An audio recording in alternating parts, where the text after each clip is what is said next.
In this teaching, we're going to continue to talk about the rock layers and how did they form. Now, throughout this series, I'm sure you realize I've been laying out the evidence that it really was Noah's flood, talked about in Genesis, that created the rock layers of the earth. But that's not what we'll hear throughout the museums and the textbooks and the classrooms and the universities. It will always be taught that there were millions and billions of years that went into the formation of these rock layers. So how is someone supposed to know what is the truth? Well, we're going to start out by looking at a very, sadly, common occurrence on this planet, and that is the reality of tsunamis. There have been two just in recent history, one in the Indonesia area where the ocean floor dropped, a wave front propagated all the way across the Pacific Ocean, crashing into that Indonesian island area. Thousands of people died, and that was from a mere 6-foot shift in the fault along the ocean bottom, created a tsunami causing massive damage in the islands. Another example was in 2011, a tsunami that impacted Japan, and we'll come back to that in a moment. But right now I'm going to take you to a tsunami. It happened in 1929 in Newfoundland, up above Maine. There was an earthquake off the coast of Newfoundland in the Atlantic Ocean. It was during the night, so the citizens that lived along the coast didn't know what was about to happen. Once again, there was a fault. The ocean dropped, a wave propagated and slammed into Newfoundland. It was estimated to be 150 foot tall as it slammed into one of the coastal towns, ripped apart many homes. Many people died. One of the pictures that was published in a newspaper after this disaster, where there was actually a house floating in the harbor. It picked the house up, washed it out to sea, and an old wooden schooner had to be hauling this house back to shore. You can imagine Grandpa waking up one morning after a deep sleep and looking out the window thinking, oh wow, I'm back out to sea at last, as his house floats through the harbor. But these tsunamis have enormous damage. Now, what's more interesting than just this wave of water is what it carries with it. You see, it wasn't until 1960s that some marine vessels and submarines went out and did some core drilling down into the sediment layer that was caused by this tsunami. Now, we know very precisely how rapidly that wavefront of mud was carried back out into the ocean. So as this wave front filled with mud moved back out into the ocean away from Newfoundland, it actually snapped telephone cable after telephone cable after telephone cable, the transatlantic cables on the ocean bottom in 1929, and it was tracked, so we knew the tsunami was moving at 60 miles per hour, carrying this mud out into the ocean. It went out 430 miles from shore, covering 40,000 square miles with a new layer of sediment that had not existed the very day before, averaging between 2 and 3 foot thick. So in 1960, they did core drilling, went down through to see what does this new sediment layer created by this waterborne catastrophe, what does it look like? To their amazement, the structure, the grain patterns, the actual look of this new sediment layer looked exactly like most of these huge, thick sediment layers that for years had been interpreted as slow, gradual settling under an ancient sea. As a matter of fact, somewhere between a half and a third of almost all sedimentary layers on the earth are now acknowledged they had to have been created by massive, rapid waterborne catastrophes, not slow, gradual settling. Now, just to get a feel for the power of moving water, I'm going to show you a short film that was taken by someone who actually was an eyewitness to the tsunami that swept into Japan in 2011. Watch the power of moving water and realize what you're about to witness is just water coming in from the ocean, backing up through a river valley, reaching about a 20-foot depth as it moves into this small, quiet Japanese fishing village.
That's the picture I want you to get in your mind as you think about Noah's flood.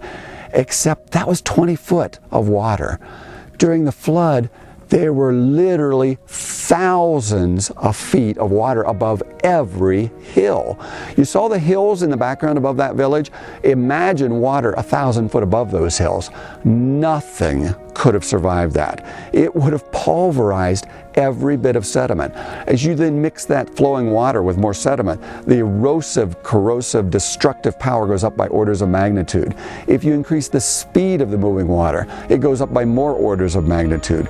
You see, that's what created the sediment that turned into the rock layers that have covered our planet today. A real world-covering deluge that destroyed everything that existed before the flood. And it created those rock layers rapidly with no missing time between these layers.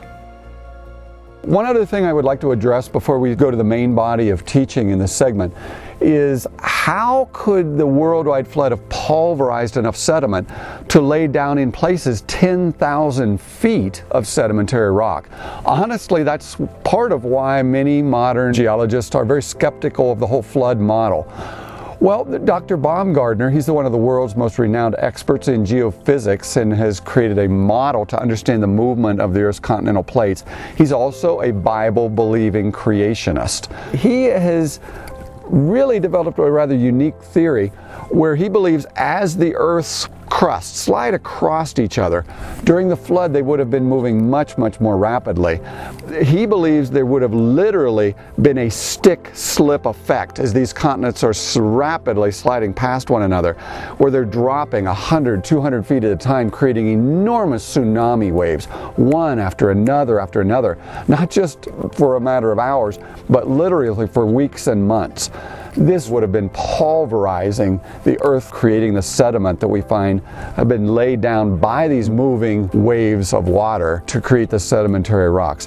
What a lot of people don't understand is if the Earth was much flatter, if the original sediments were being removed and it was just smoothed out, there's enough water in the ocean basins of the Earth to totally cover the entire Earth to a depth of 8,000 feet. It isn't a question of where is the water that flooded the Earth. The question is, why is there so much water on this Earth? As a matter of fact, Dr. Henry Morris, who is the founder of modern creationism, he was a hydraulic engineer and he started to study the effects of floodwaters as he understood what the Bible was telling us about a world-covering flood. He was asked at one point, how can you not see that the world looks so old? Don't you see age everywhere you look at the rock layers? Dr. Morris looked right back at the interviewer and said, no, everywhere I look, the world looks flooded. Not old, but flooded. You see, that is the key in understanding the rock layers of the Earth. But what it means is that they were laid down rapidly, in sequence, one after another, not very, very slowly over huge periods of time. The Bible talks about 40 continuous days of rain. Where in Earth's history has it ever rained for 40 days and 40 nights? There's not enough water in the atmosphere and there never has been. So people look at that and they say, obviously the Bible's a bunch of fictional fairy tales. Well, there's at least one possible model which would explain this sort of torrential downpour.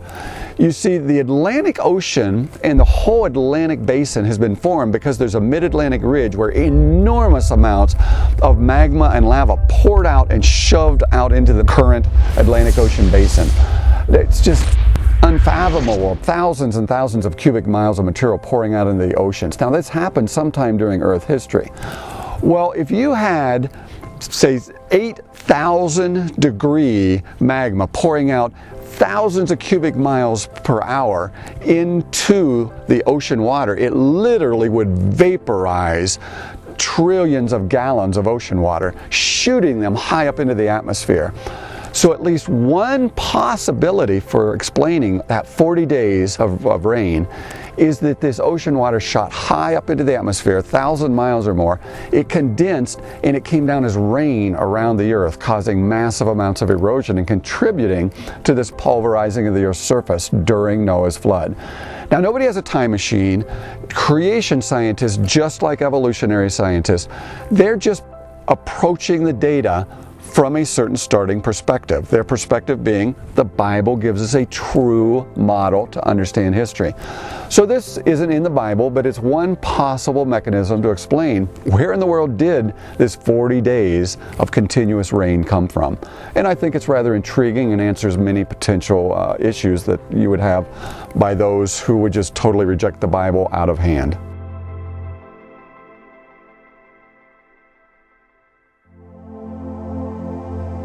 So I thought this next little teaching, it would be great to bring it to you at the Meteor Crater National Natural Landmark. If you look behind me, you see this enormous crater. It's almost a mile across, and yet it was created by about a 150-foot diameter meteor that came careening and crashing into the earth at about 26,000 miles per hour. And it's the momentum, it's a mathematical combination of both speed and mass, and it pushed enormous amounts of earth up, creating this crater. Now, a couple teachings from this. People think of the Bible and they don't necessarily think of meteors and all sorts of scientific stuff. And yet, even meteors are mentioned in the Bible. In the book of Joshua, in one of the battles where God is bringing the Israelites into the promised land, there's literally prayer involved, and God uses natural things like meteors, but the timing is miraculous to stop the enemy forces and win the battle. If you look at our solar system, you see just the moon is cratered with meteors, and we see lots and lots and lots of meteor craters. And yet here on the Earth, we really don't see that many. Now there's two possible views of this. One leaves the idea that Noah's flood was a real event upon this Earth out of their thinking, and therefore the entire sequences of rock on the Earth are interpreted as being enormously old in age.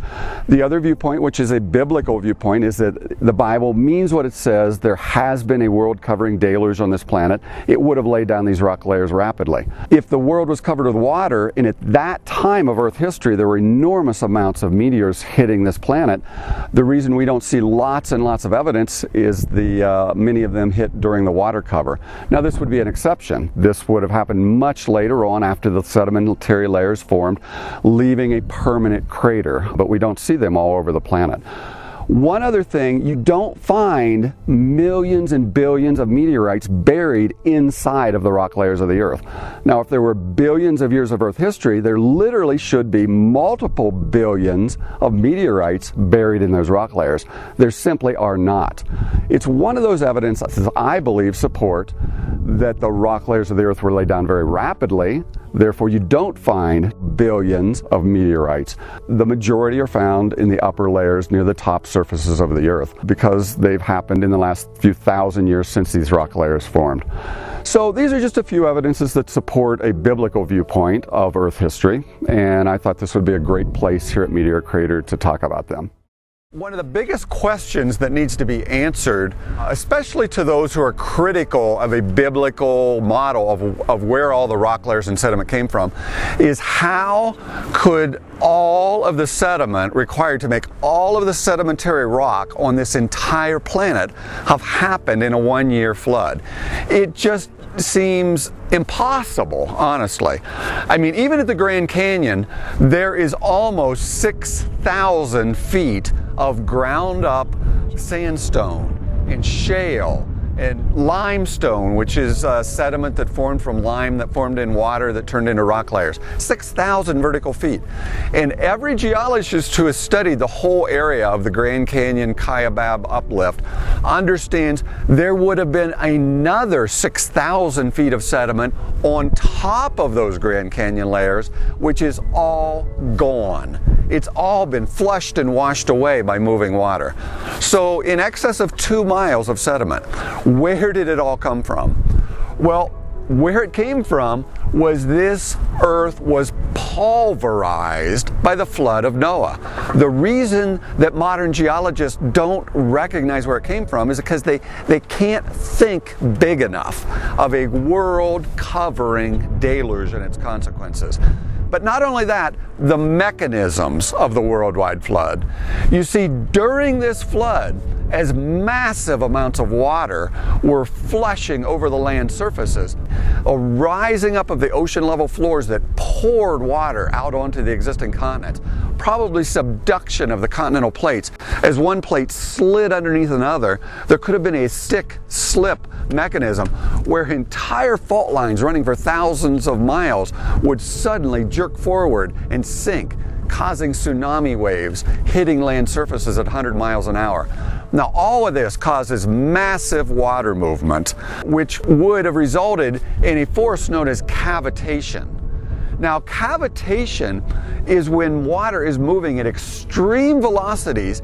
It literally, the water molecules pull away from the surface they're moving across due to frictional forces, leaving a vacuum bubble, a little microscopic at an atomic level vacuum. Now, there's a saying in physics that nature abhors a vacuum. It must be filled. And when the water molecules come slamming back in to fill that vacuum, it causes forces in excess of 20,000 pounds per square inch, exceeding that of a jackhammer enormously. Instantaneous surface temperatures reach thousands and thousands of degrees, and this literally hammers and pounds away at the rock surface. Now, we're here at Glen Canyon Dam because that's exactly what happened back in 1980 during a flood period of Lake Powell when they opened the spillways around the dam. The Department of the Interior put out a film about the flood at Glen Canyon Dam that showed the erosional forces of cavitation when those spillways are open. So I want to take a moment and just watch a part of this film to illustrate the powerful nature of moving water and its ability to totally pulverize surrounding rock layers. Efforts were made to control this unanticipated rise of Lake Powell by operating the power plant at full capacity, thus releasing 28,000 cubic feet per second of water. But it was not enough, as inflow into Lake Powell rose quickly to over 90,000 cubic feet per second in early June, and the left spillway gates had to be opened. It was understood that these spillways would probably suffer some erosion by a physical process called cavitation. After only 4 days operation, inspectors found that cavitation had indeed been active at Glen Canyon. A photo taken by one of the inspectors disclosed holes in the concrete lining 20 feet wide and up to 4 feet deep. The spillways would have to be used, but the left one would carry most of the excess flow, thus preserving the right spillway for any future need. To reduce spillway use, wooden plywood flashboards 4 feet high were added to the spillway gates, and the outlet tubes were opened to bypass an additional 17,000 cubic feet per second of water. Although engineers had no way to see into operating spillways, they could tell what was happening by the action of the water emerging from the lower portal flip bucket. On June 19th, the left spillway stopped sweeping, indicating that erosion by cavitation was damaging the concrete tunnel lining. The flow was raised from 12,000 to 17,000 cubic feet per second, and the sweep resumed. But on June 28th, the sweeping again ceased. When the flow was raised, this time to 32,000 cubic feet per second, the increased flow brought forth sandstone-colored water. Pieces of concrete and rock were hurled from the spillway. Obviously, the spillway was being heavily damaged. The flow was immediately reduced and the water cleared. In the left tunnel, cavitation had initiated a series of large holes about 8 to 10 feet deep and 25 feet wide. They found the concrete lining gone for several feet up the sides. Steel reinforcing bars vibrated so violently by the moving water that they had broken off from metal fatigue. Most astonishing of all was the big hole at the elbow section, found to be 32 feet deep, 40 feet wide, and 150 feet long. Altogether, it was to be a massive repair undertaking to cost millions of dollars. Now you'll notice in that video the size of the cavity that was dug out by that flowing water as it flowed through the spillway. If you were listening, what they did, they opened the spillway even further because the water kept rising and rising and rising behind the dam. They had to release that water. As it spilled over the dam, the integrity of the very dam would have been in danger and the dam could have collapsed. But when they opened up the spillway even further, they literally felt earthquake tremors on the dam. Now, if it could do that in minutes, think what 40 days and 40 nights and month after month of water flowing at 10, 20, 30 miles per hour would do. Mountains were pulverized by the flood waters of Noah, turning it into all of this sediment, which was redistributed to form the rock layers of the earth very, very rapidly. So this whole idea of slow, gradual settling and processes that created the rock layers don't fit what we know about the enormous forces of cavitation and water movement to create sediment layers. In this particular lesson, we're talking about the supposed missing time between the very different layers of rock that we see. Now, I am actually sitting on a very small section of the Navajo sandstone layer of rock in the southwestern United States. Now, this particular layer of sandstone extends for tens of thousands of square miles across the western United States. But there's a key question that you have to answer. Where did all that sand come from? The evolutionary perspective would be, at one time in the history of this area of the world, there was a sea that just washed in waves of sand, or maybe like the Sahara Desert, there were enormous dunes of sand that just built up and built up and built up. Eventually, they were overlaid by another layer of rock, which built up enormous pressure and fused that sand into a layer of rock called sandstone. And it would have taken millions of years to form, and then before the next layer, either above or below it, is identified, there may have been tens of millions, or in cases, well, we're talking about hundreds of millions of years of missing time as things got eroded away and then another layer was added on top. Well, is this the right explanation or not? This particular spot is a perfect place to examine that idea. As you look at this layer of sandstone, you see kind of angled, sloping lines where the sand was laid down. Now that could have been a sand dune, or it could have been an underwater deposit. But here's the key point as you look at this particular layer of strata.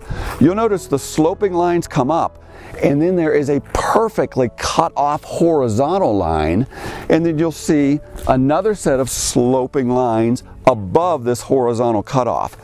It is as if this were a sand dune, it was sheared off horizontally before the next layer of sloping sand was added on top of it.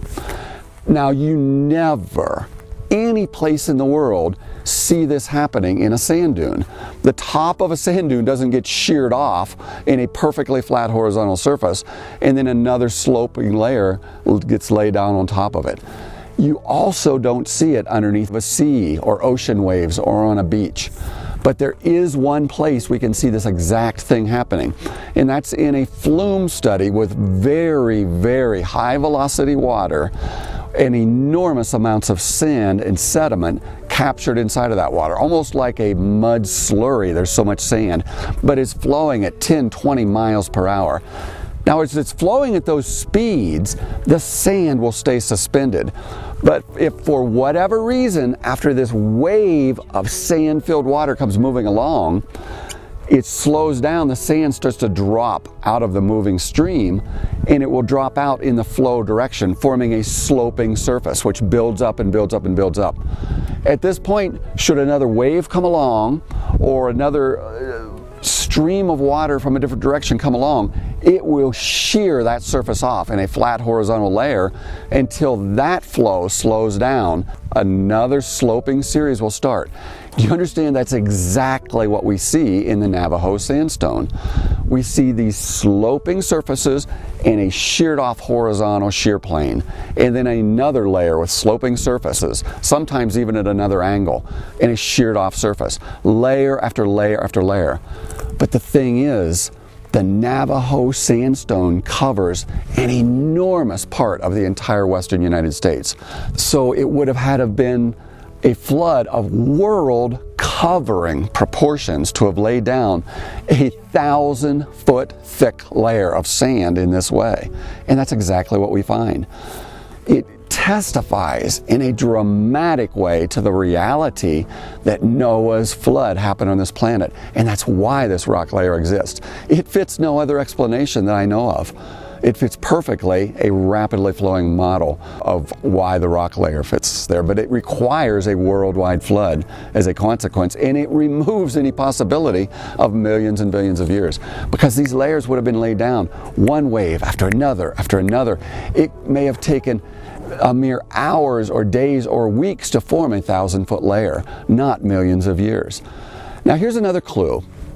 The sand in the Navajo sandstone is very distinctive. You can actually do radiometric identification techniques where you're looking at certain isotopes of certain elements and you find them in the sand. And then you can look around the country and around the world and you see, where else do we find this exact same sand?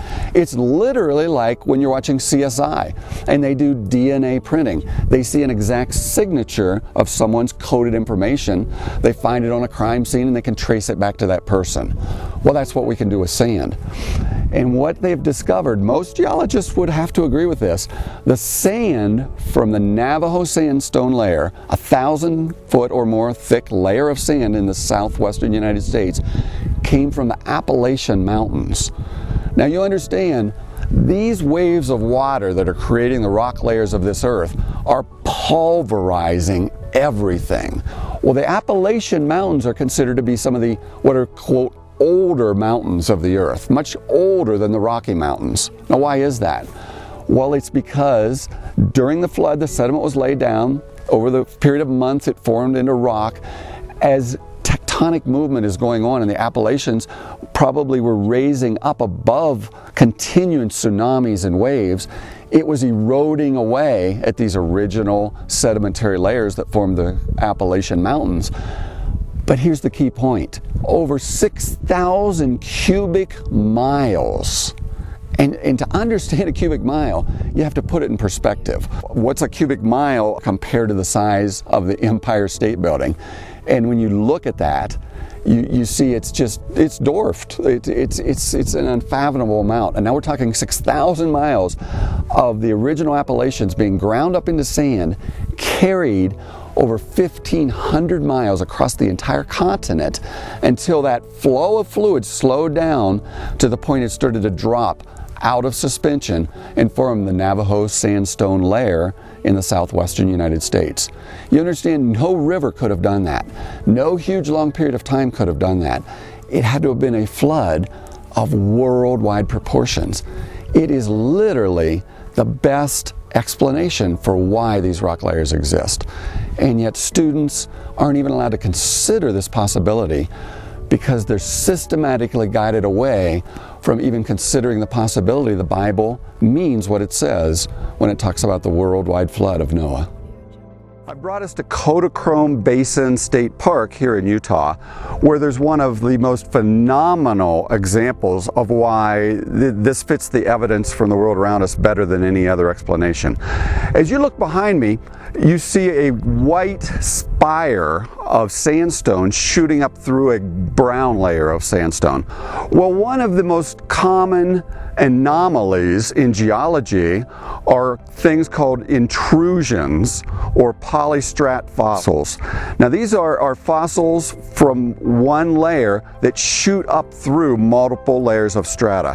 One of the classic examples can be found in Cokeville, Tennessee, where there is a fossilized petrified tree that shoots up through a layer of coal, goes into a layer of limestone, out of the layer of limestone, and back up into a layer of coal.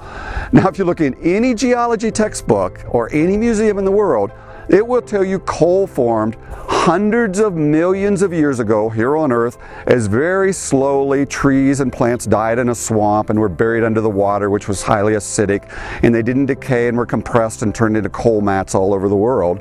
Limestone, we're told, formed under oceans, slow gradual settling of lime and shells of animals to form limestone layers under oceans. So to form a coal layer, followed by a limestone layer, followed by a coal layer, you would have to have a swamp, above sea level, which slowly sank below sea level, followed by millions of years of accumulation of lime, which then rose above sea level, followed by another swamp creating another coal seam. Well, think about it. You have a tree trunk fossilized that shoots up through a coal layer, a limestone layer, and another coal layer. It would have had to remain standing for millions of years while these different layers formed, unless, ding, ding, ding, ding, there was a worldwide flood that rapidly laid down mats of vegetation that were covered with sediment, that were covered with more mats of vegetation, creating these multiple layers rapidly. But what does this have to do with this strata behind me? Well, you see hundreds of feet below this dark red sandstone layer, there is a layer of light tan-colored sandstone. Sometime during the formation of these two layers, that white sandstone was laid down, or at this time I believe it was more like a white sand slurry, followed very rapidly by trillions of pounds of a brown colored sand being washed in on top of it. And while that brown sand was still soft, maybe as it dried, maybe as there were seismic movements, there were cracks that formed, allowing the underlying sand to ooze up through the brown layer, forming these vertical columns in the sand. After that, these sediment layers hardened. Later in the flood, massive sheets of erosion were happening as the continents were lifting up. The Grand Escalade staircase of this area of Utah were lifted up, and sheets of water were washing off and washing away the upper laying sediments. A lot of the brown sandstone was washed away, leaving the harder columns of white sandstone just standing and jutting up through them. Now, that perfectly explains what we see, but think about the evolutionary explanation. For evolution to be true, you would literally have to have a layer of sandstone laid down over 1 million years or more. It couldn't have remained like a soft sand slurry. Another layer of sand, the red sand, laid on top of that, more millions or tens of millions of years passing, and then at some point the lower sand squeezing up through the upper sand. It makes no sense. Rock doesn't flow, it doesn't squeeze, it doesn't move up through other layers of sand that have laid there for millions of years. You see, if there was no other evidence in the world for the rapid deposition of layers, this should be enough to convince anybody with an open mind these layers were laid down sequentially and rapidly, one after another after another. They've looked at the sand size and type and morphology of the white sand. It matches the sandstone down below this layer. That is where it came from.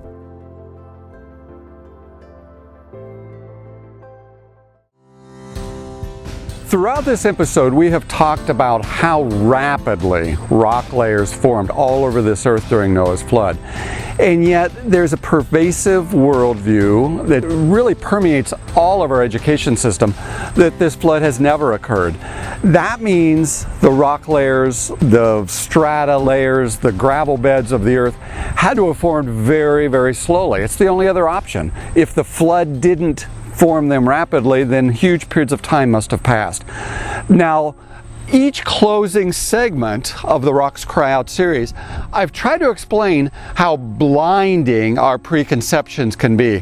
How when we're trained to think in a certain way, it literally locks into our thinking that viewpoint to the point we miss the obvious. We can't even interpret things in any other way. Now let me give you an example of how paleontologists, that's people who study the fossils that are found in the rock layers, how they're trained to think, how their preconceptions guide their very interpretation of what they find. Now let's just pretend that I am a paleontologist and I'm out digging in the rock layers and I find a skull way down deep in a gravel bed. And I see something start to peek out. I get really excited because I find a skull and I clear out all of the rubble and he's this perfectly formed skull. Huge, apparently vicious creature with extremely large teeth. And I have to ask myself, where did this skull come from? How did he get buried in these rock layers? Well, if I happen to be the first one to find him, I get to name him. You know, maybe I'll call him the Bruceosaurus, and I put him in the museum and I characterize exactly what he looks like and so on. And then I go back to digging in the rock layers looking for another kind of creature. Looking further and further up, higher and higher into the rocks, and I get excited because I find another skull. This was found down lower. This one was found up higher, so I assume many years passed between the formation of one rock layer and the next rock layer, because the lower one must be much older. I've been taught that throughout my textbooks. Now they have the same general shape. This one has one ridge down the top of its skull. This one has two ridges, same number of teeth, same general shape, and I have to ask myself, where did this second creature come from? Why does he look different? Suppose I found lots of them, and this is a full-grown adult, and this is a full-grown adult. Why is he such a different size? Well, this one must have had babies and offspring, and they had babies, and they had babies. And suppose where I found this one, I also found lots of trees and logs, and I think to myself, maybe being smaller gave him an advantage. So he survived better, and he made more copies of himself, and eventually, this creature evolved into this creature over huge periods of time, maybe tens or hundreds of thousands of years. He formed a similar looking but distinctly different kind of creature. Evolution happened. So I'm going to climb even farther up in the rock and strata layers to see what other kind of creatures can I find. And way further up, above the other two creatures, I find yet another skull. Similar shape again as the original one, but you'll notice his domed forehead is now starting to get higher. In this one, the jaw is sticking way out a lot farther than the original creature. So again, I have to ask myself, where did the third creature come from? He's higher up in the rock layers, which according to my worldview and teaching means he must have lived much later. He must be the descendant of the original animal. And yet he has a bigger brain and his jaw is sticking way out. So I just think, how do I explain this? Perhaps as this one and the subsequent smaller one had offspring, he discovered that if it dug underneath trees and it dug underneath rocks, that it could catch small animals and insects and eat them. And as it had a longer jaw, it had more of an advantage. So it had babies, and the ones with longer jaws, they were able to eat better and propagate themselves. And the longer the jaws were, the better it was able to survive. So by those modifications, just small random changes over hundreds of thousands of years, this creature developed into that one, and its bigger brain enabled it to know how to use its jaw in a different way. And a new kind of creature evolved. Then I go back to digging. And I get extremely excited. If this was my original creature, and now way up higher in the rock layers, he changed from this low sloping forehead to this high domed forehead, how did that happen? Well, I look at him and he's much smaller than the original creature. His brain, compared to his body, is much larger in proportion than the original creature, so he's probably much smarter. But he's so small, he'd have to be smarter. I found the Einstein of these kind of creatures, because evolution has allowed him to grow a bigger brain and survive even though he has a much smaller body. So what have I done? I've found some bones and fossils in the rock layers, and then I've started to make assumptions, but it's just pure storytelling. You see, the first one that I showed you is not some ancient creature that lived long ago. This is the skull of a gray wolf. Now, every geneticist on the planet now can track the genetic code and the descendants of all of the different creatures that came from the coded information that was already buried inside of the gray wolf. The second skull I showed you, this isn't some 100,000, 200,000 million-year-old creature. It's actually a fox. And the genetic information to make a fox was already in the wolf. It was just sorted out as animals spread across and found new environments. And if they survived better, that little subset of information that was in the wolf was started to propagate to a distinct kind of creature called a fox. The third skull is not some much more intelligent, more highly evolved type creature that lived millions of years later. It's actually a bulldog. This is simply a little bit of information that was just sorted out by human beings in breeding practices to eliminate everything that looked like a general wolf type creature, and you grab a little subset of that information, breed away everything else, and you end up with a bulldog. It's not more intelligent, it's just the information that was already in the wolf to begin with. And the last creature, it's not the Einstein of these kind of animals, it's a Chihuahua. He's not smarter, he's not more intelligent, he wouldn't last for a matter of weeks out in the wild. He's simply some information that was already created inside of the wolf. Now what's the point? All the time students are shown skulls of very slope-shaped, small-brained, ape-like creatures. And then paleontologists will find bits and fragments of other bones where the skulls are a little bit bigger or there's less of a slope. And finally they'll see things that look very much human with a little more sloped foreheads than humans. And then finally fully formed humans. And they'll just line these skulls up and they'll say, see, this proves that apes turned into human beings. There is way less variation between ape skulls that have sloped or non-sloped foreheads and human skulls that have sloped or non-sloped foreheads than there is between the wolf and the Chihuahua. And yet in a matter of 100 years you can breed the information to create a Chihuahua right out of an original wolf type creature. It's all there to begin with. God did not want to create cookie cutter creatures. He created them with a DNA code that could vary widely to fit different environmental niches. But apes have always been apes. People have always been people. There is an enormous gap of information between them. Chihuahuas are interfertile with wolves. They're all the same created kind, just enormous variations. And everything you hear in textbooks and hear in movies about evolution is just storytelling to try to create this impression that everything could have made itself without God, when the evidence doesn't support it. The fossil evidence doesn't support it, the age of the rock layers doesn't support it, and the Bible directly contradicts it and tells us those creatures are there because they were created by God.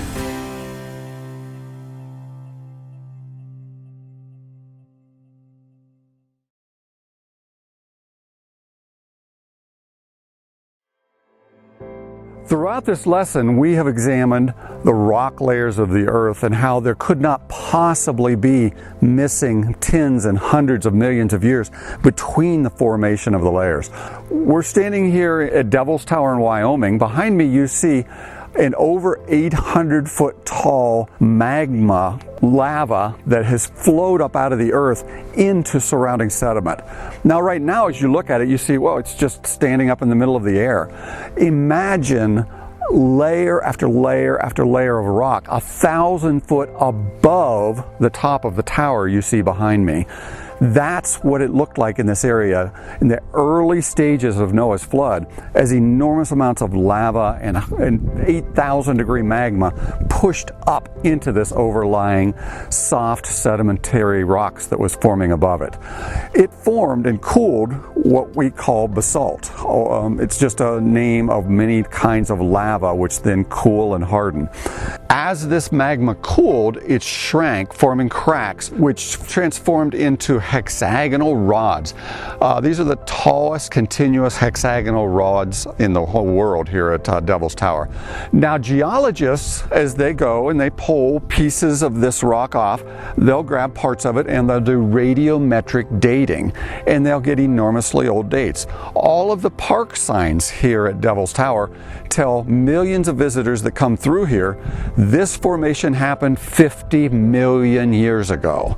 Now that is stated as an absolute fact. We've done this scientific dating method, radiometric dating, so we know this rock is 50 million years old. Well, do we or don't we?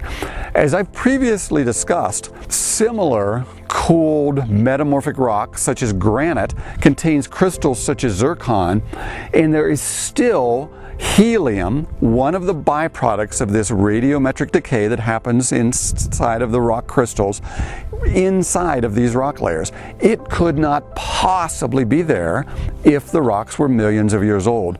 So yes, the radioactive decay happened, but it had to have happened rapidly, not at the rates we see it today.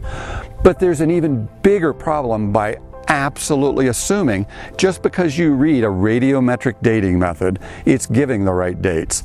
Let me take you to the Grand Canyon. You see on the screen a picture of a cross-section of the Grand Canyon.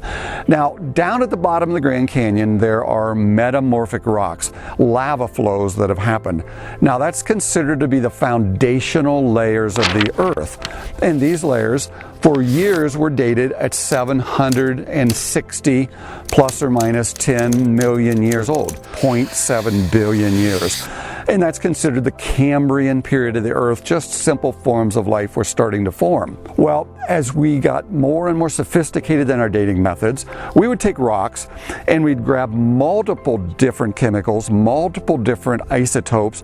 We'd line them up on a sloped curve called isochronic charts, and we'd come up with a date based on the linear arrangement or progression of these decays from different elements. Now, when that was done, the dates were downgraded to 719 plus or minus a few 100,000 years. So the date changed about 60 million years. More recently, what's considered a very accurate lead dating method has been used to date those lowest rock layers at 1.1 billion years. So the dates have ranged all over, even by modern scientific methods. But here's what's interesting. There has been a lava flow in relatively recent times that flowed enormous amounts of lava over the rim at the very top of the canyon. Remember, we're told the bottom layer way down here is 1.1 billion years old. And then layer upon layer upon layer upon layer was laid down.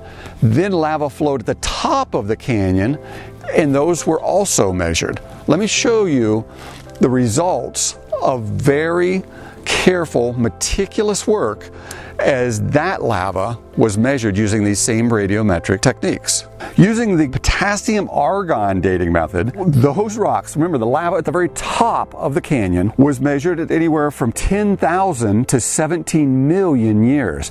That's 1,000 times discrepancy. 6 different measurements were taken from different chemicals. Then the rubidium-strontium method was used with 5 different measurements and 5 different chemicals found in that lava. The dates ranged from 1.2 to 1.4 billion years. Not 10,000, now we're in the billions. The rubantium isochron, which used multiple isotopes lined up in a statistical chart, came up with an age of 1.34 billion years. And that very well accepted, more recent lead isochron age gave an age of 2.6 billion years. Now, I know your head is just spinning with all these numbers I just spewed out at you, but hang on to this and think about this. The most accurate method, that lead isochron, at the lowest, oldest supposed layer of lava in the Grand Canyon came up with 1.1 billion. The same method used at the lava at the top came up with 1.4 billion. In other words, the layers of the cake at the top turned out to be older than the layers of cake at the bottom. It makes no sense. It can't possibly be true. So what do the evolution believers and geologists who hang on to this geometrical column of the geological layers say? Well, they say, well, you know, the stuff at the top just carried with it really old stuff from way deep down and deposited at the top. Well, maybe. How do you know that didn't happen at the bottom? How do you know that doesn't happen when we measure the basalt from Devil's Tower? You see, you can't know. And you get an enormous variety of these ages all over the place. And furthermore, throughout the measurement of volcanically deposited rock layers, when we know the volcanoes erupted recently, we get ages that are millions and tens of millions of years old, even when it erupted in historical times. Again, I'll show you many examples of this. The Hulilani basalt, which we know erupted 200 years ago, was dated at 600,000 years ago. Mount Etna basalt erupted 29 years ago. It measured 35 million years old, not 29 years, 35 million years old using radiometric dating methods. Mount Lasan, 85 years ago, measured 11 million. The Sunset Crater erupted, we think, about 1,000 years ago, measured 27 million years ago. The Medicine Lake eruption, less than 500 years ago, measured 13 million years old, and on and on and on. You see, these are called discordant measurements. They don't match what we know to be true because we actually know the true date. They happen all the time in radiometric dating methods. Very different methods with different isotopes give very different results. They are simply thrown out and considered discordant. Well, they don't match what we know to be true. How do we know the ones we're accepting are true? The fact is we don't. They're merely accepted because they fit the existing paradigm of slow, gradual progression of the geological record. So keep these things in mind when you hear about the old ages. You're getting hand-picked, selected data that fits an existing paradigm. You're not getting an absolute measurement of time that has passed.